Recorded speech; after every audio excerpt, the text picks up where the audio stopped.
आप लिखे पढ़े हैं कि नहीं? हम लिख लेते हैं लेकिन पढ़ना नहीं आता है। क्या लिख लेते हैं? पता नहीं क्या लिख लेते हैं, पढ़ ही नहीं पाते तो पता नहीं कैसे क्या लिख लेते हैं यार। हमरा बाबूजी से हमार हाथ मांग के दिखावा, तब जाने कि कितना बड़का हीरो बन।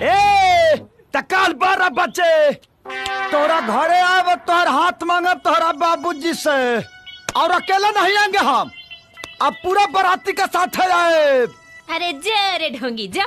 कल 12 बजे, कल 12 अरे बजे। हाथ ले जाओ। अरे अब ठीक बानू। सजना बने बेकही का पागल बना कगे, बना कगे।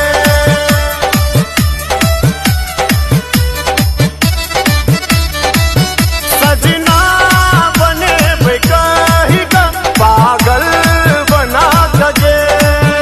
आहा बिना दोस्त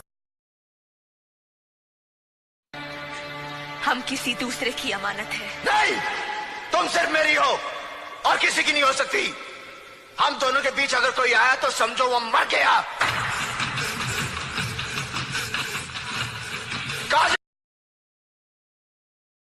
गुस्सा भी करो तो मुझे प्यार लगता है, जाने क्यों। मैं तो जो भी कहूँ तुम्हें इकरार लगता है, जाने क्यों।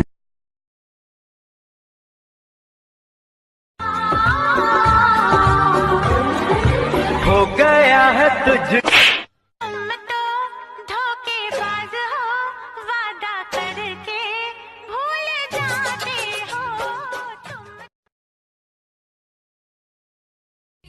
नहैलू कौना साबुन से मलके, जवानी तोहर छला छला छला के।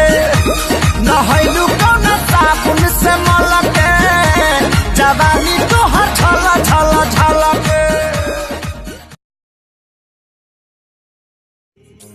ये प्यार में क्यों होता है, ये प्यार में क्यों होता है।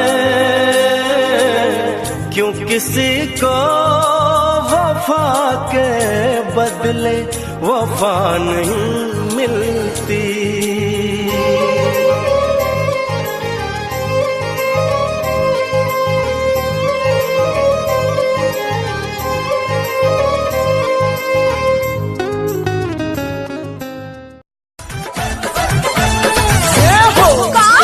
बेबू की न हो, बेबू की न हो, सकरे के साथ गो आरा के ये गो।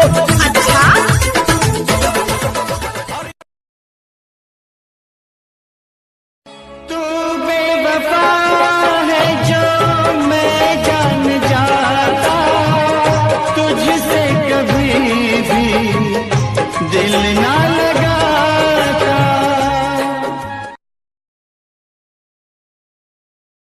प्यार में हमके रुबाबल गइल बा, प्यार में हमके रुबाबल गइल बा। पागल न होई बस बनावल गइल बा, पागल न होई बस बनावल गइल बा। इल्जाम सारा हम पे लगावल गइल बा, इल्जाम सारा हम पे लगावल गइल। अरे कमर के झटका मारे मारे के बिजली गिरी देखा। पागल बनाई बेकार पतर की पागल बनाई बेका, तोरा देह में चुमुक लागल छुआ।